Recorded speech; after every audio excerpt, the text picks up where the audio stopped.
नमस्कार। मैं छत्तीसगढ़ अखबार के यूट्यूब चैनल इंडिया आजकल के स्टूडियो से सुनील कुमार। सुप्रीम कोर्ट के एक जज जस्टिस अभय एस ओक, इन्होंने एक नए किस्म की मिसाल सामने रखी है। मां गुजर गई इनकी 2 दिन पहले गुरुवार को। ये दिल्ली में थे, खबर लगी तो मुंबई रवाना हुए। अगले दिन सुबह अंतिम संस्कार हुआ और कुछ घंटे के भीतर ये लौटकर दिल्ली आ गए, क्योंकि अगला दिन इनके कार्यकाल का आखिरी दिन था और 11 मामलों की सुनवाई पर ये बैठे थे, जिनके फैसले इनको सुनाने थे। मां के अंतिम संस्कार के कुछ देर के भीतर ये मुंबई से दिल्ली रवाना हो गए। अगला दिन पूरा इन्होंने काम किया सुप्रीम कोर्ट में, 11 फैसले सुनाए। कैसा विचित्र दुर्योग था।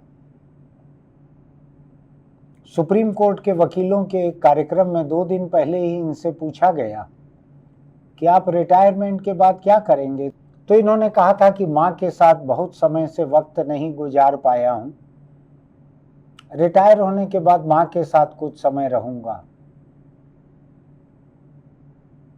मां एक दिन पहले चली गई, रिटायरमेंट के साथ रहने का मौका नहीं आ पाया। मां ही नहीं रही तो अस्थियों के साथ रह के क्या कर लेते। अंतिम संस्कार के तुरंत बाद उसी दिन वो मुंबई से दिल्ली आए। अगले दिन पूरा उन्होंने काम किया। अब इस बात पर चर्चा हो रही है। मैं सोच रहा हूं कि ये किस तरह की कार्य संस्कृति है। ये हिंदुस्तान की आम कार्य संस्कृति तो नहीं है। यहाँ का वर्क कल्चर तो बड़ा अलग है। लोग इस ताक में रहते हैं कि कैसे शनिवार इतवार के साथ आगे पीछे एक और छुट्टी आ जाए, फिर 2 छुट्टी और ले लें तो किसी एक त्योहार के साथ लगातार छुट्टी मिल जाए। काम करने की हसरत में लोगों में बहुत कम देखता हूँ, चाहे सरकारी नौकरी रहे चाहे प्राइवेट नौकरी रहे। निजी कंपनियों में, निजी दफ्तरों में नौकरी तो चलिए, वहाँ निगरानी रहती है, बॉस की जवाबदेही ज़्यादा रहती है, लेकिन जो सरकारी नौकरी रहती है हिंदुस्तान की, कुछ लोग रहते हैं जुनूनी रहते हैं, काम किए चले जाते हैं। मैंने वैसे लोग भी देखे हुए हैं। दफ्तर के काम के बाद भी ज़रूरत पड़ने पे कई घंटा घर में काम कर लेते हैं, इतवार को भी काम कर लेते हैं। दफ्तर में 10 से 5 के पहले निकलते नहीं हैं। बड़ी मेहनत से काम करने वाले लोग भी हैं, लेकिन बहुतायत में देखता हूँ ऐसे लोगों की जो सरकारी नौकरी में जाते इसीलिए हैं कि काम ना करना पड़े। अभी देख रहा हूँ मैं, लोग महीनों से ड्यूटी पे नहीं गए हैं, ऐसे शिक्षकों को सस्पेंड किया जा रहा है। यहाँ नौकरी के लिए 30-35 हजार नौकरियां अभी लगनी है, उसके लिए लाखों बेरोजगार कतार में लगे हुए हैं कि शिक्षक बनने मिले।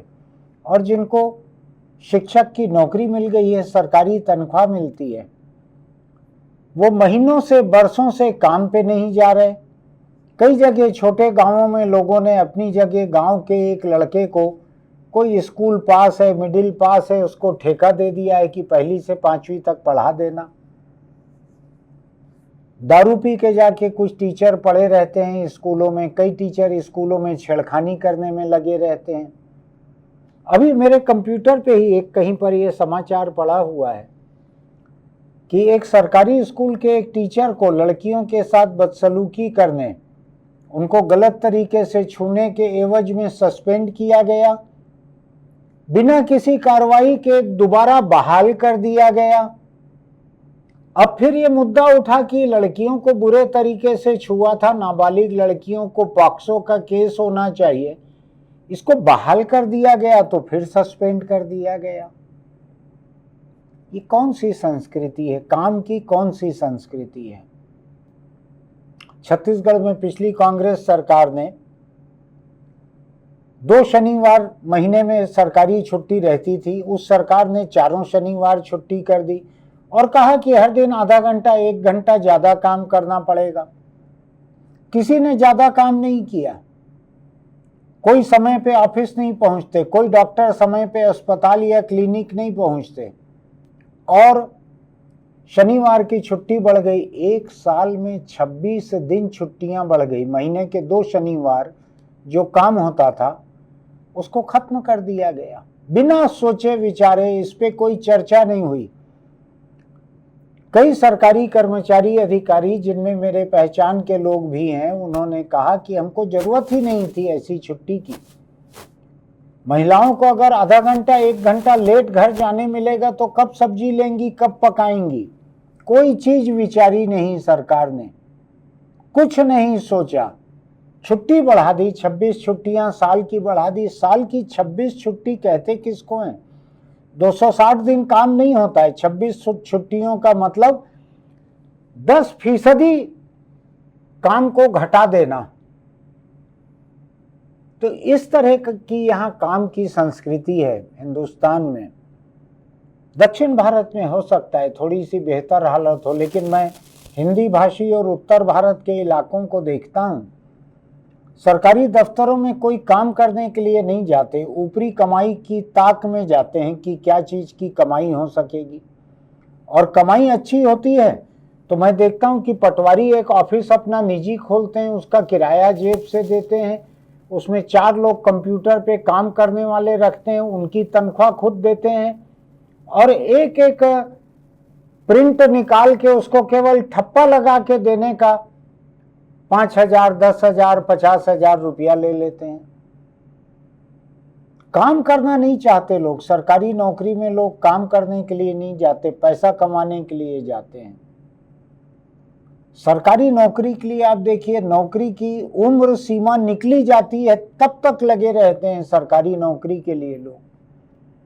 ऐसे में सुप्रीम कोर्ट का एक जज, मां गुजरी थी, लेकिन रिटायरमेंट का आखिरी दिन था, उनके जिम्मे फैसले थे कुछ एक, तुरंत वहां से अंतिम संस्कार के लौटे और दिन भर काम किया, ये फैसले सुनाए।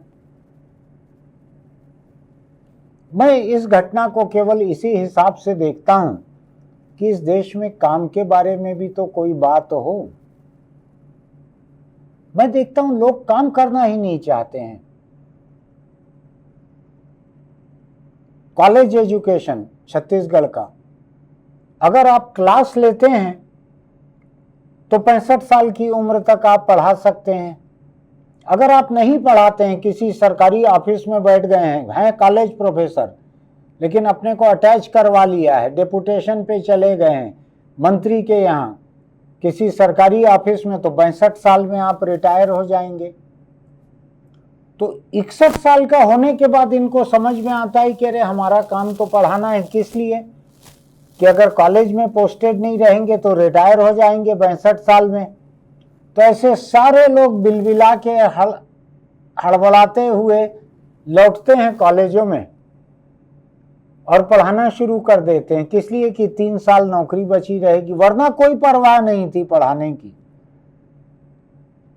कुछ तो सोचें, जापान जैसे देश के बारे में कम से कम पढ़ के सोच लें कि लोग काम के प्रति कितनी निष्ठा रखते हैं। पीढ़ी दर पीढ़ी लोग एक ही जगह काम किए चले जाते थे, अब थोड़ा सा नौकरी छोड़ने भी लगे हैं लोग।